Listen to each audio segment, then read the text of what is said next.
Pressesprecherin des Weißen Hauses Karoline Leavitt, 200 Terroristen abgeschoben. Nachdem das Gesetz über ausländische Feinde invokt wurde, um 200 Terroristen abzuschieben, hielt die Pressesprecherin des Weißen Hauses Karoline Leavitt eine Pressekonferenz. On another important matter, President Trump signed a proclamation invoking the Alien Enemies Act regarding the invasion of the United States by the foreign terrorist organization Tren de Aragua. At the president's direction, the Department of Homeland Security carried out a counter-terrorism operation deporting nearly 200 violent Tren de Aragua terrorists, which will save countless American lives.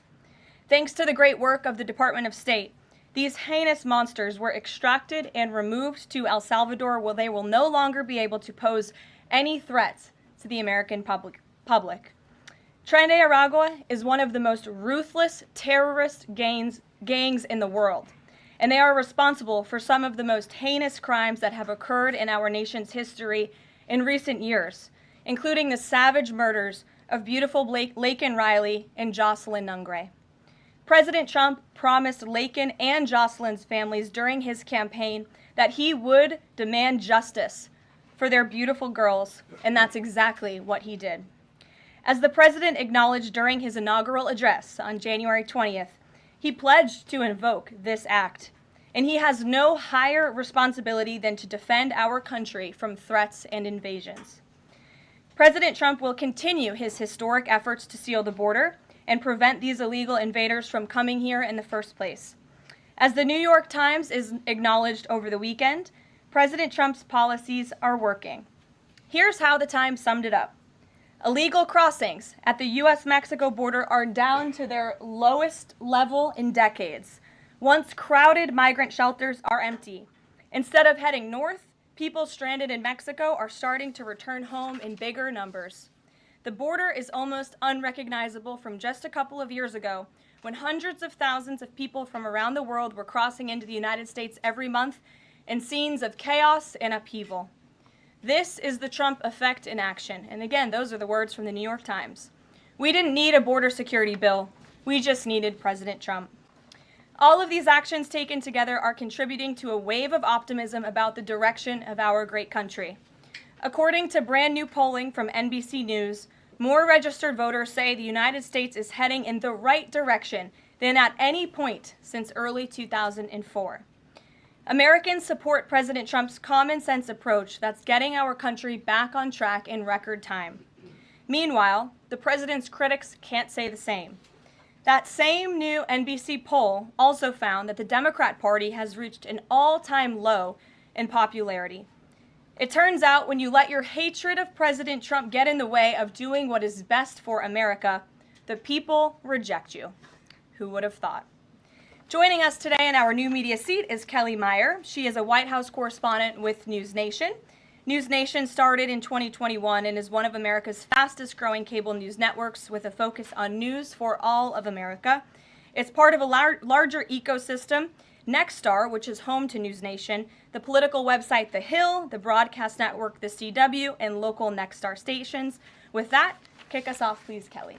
Thank you, Caroline. What do you say to Americans who want safe streets but are concerned due process is being violated? The president is using every lever of his executive authority and his constitutional authority within the bounds of the immigration laws of our country to ensure that our streets are safer for law-abiding American citizens. And this administration is focused on detaining, arresting, and deporting illegal criminal aliens. And as you saw this past weekend, the president used his authority under the Alien Enemies Act to deport foreign terrorists. Tren de Aragua is now a designated foreign terrorist organization.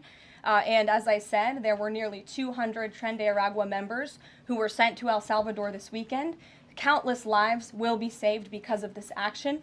And if you talk to the families, the angel families, as I mentioned, Laken Riley and Jocelyn Nungray, they understand the grave cost of life at the hands of these illegal terrorists. And the president is proud to deliver on that promise for them. And just to follow up on that, this will be challenged later today in the courts.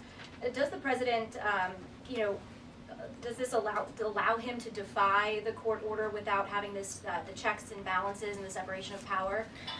No. In fact, this administration acted within the confines of the law, again, within the president's constitutional authority and under the authority granted to him under the Alien Enemies Act. We are quite confident in that, and we are wholly confident that we are going to win this case in court. Peter. Thank you, Caroline. If you guys can't send 200 Tren de Aragua terrorists at a time to El Salvador, where are you going to send them instead? It's a very good question.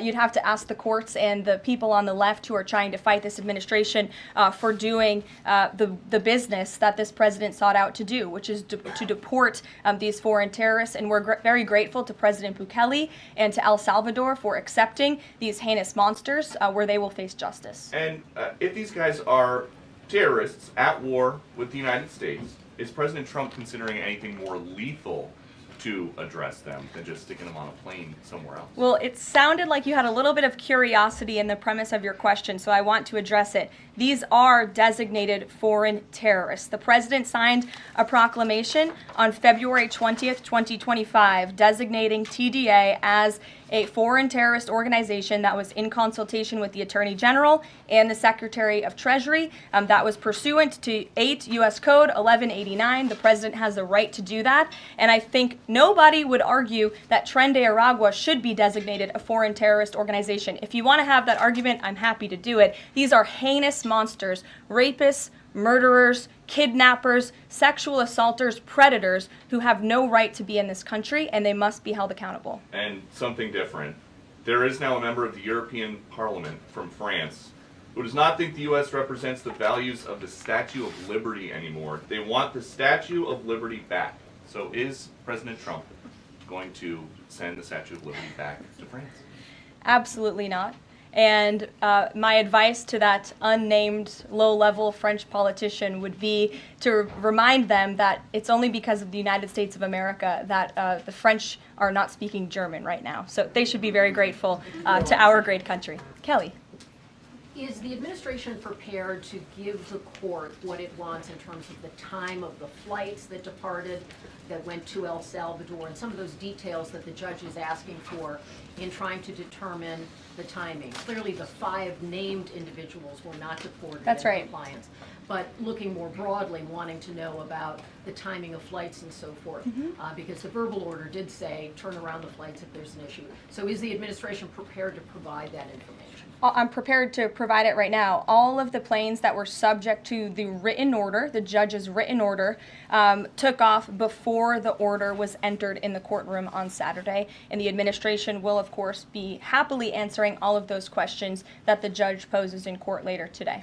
And for people who have due process questions about making certain that there wasn't anyone who was swept up who did not meet the criteria that you laid out, is there a way for the administration to provide more detail about how that was determined, who the individuals were that met this deportation order? Yes, I can assure the American people that Customs and Border Patrol and ICE and the Department of Homeland Security are sure about the identities of the individuals who were on these planes and the threat that they pose to our homeland. They take this incredibly seriously. They are putting their lives on the line to deport these designated terrorists from our country, and they should be trusted to do that. And that's exactly what the American people elected this president to do.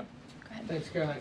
Just to follow up on that, then, so you're saying definitively that the administration can prove everyone that was put on those flights to El Salvador was either a member of Tren de Aragua, MS-13, or some other entity? We've already provided the breakdown in the effort of transparency about the 261 illegal aliens who were deported. 137 of those were deported under the Alien Enemies Act. 101 of those were Venezuelans removed via Title VIII, which, as you know, are just regular immigration proceedings. And 23 of them were MS-13 Salvadorian gang members. There were also 2 MS-13 ringleaders as part of that group of 23 who President Bukele particularly expressed his gratitude for their return so he can demand justice in his home country. Jennifer. What criteria, though, other than, say, tattoos or maybe being in the wrong place at the wrong time, are they using to determine that someone is actually a member of one of these organizations? Intelligence and the men and women on the ground in the interior of our country who are finally being allowed to do their jobs. Their hands were tied under the previous administration, and as I said, they take their jobs very seriously. They should be trusted and respected by the American public with this operation. And of course, as I said to Kelly, the administration will provide all details to the questions that the court poses. Jennifer. One more follow-up on that. Can you say how much the U.S. is paying El Salvador to imprison these Venezuelans? And then a different question on Russia. I was wondering if you could give us an update on the ceasefire negotiations, and is there anything you can share on the list that Putin passed along to President Trump for the things he's requesting? Sure. To your first question, it was approximately $6 million to El Salvador for the detention of these foreign terrorists. And I would point out that is pennies on the dollar in comparison to the cost of life and the cost it would impose on the American taxpayer to house these terrorists in maximum security prisons here in the United States of America.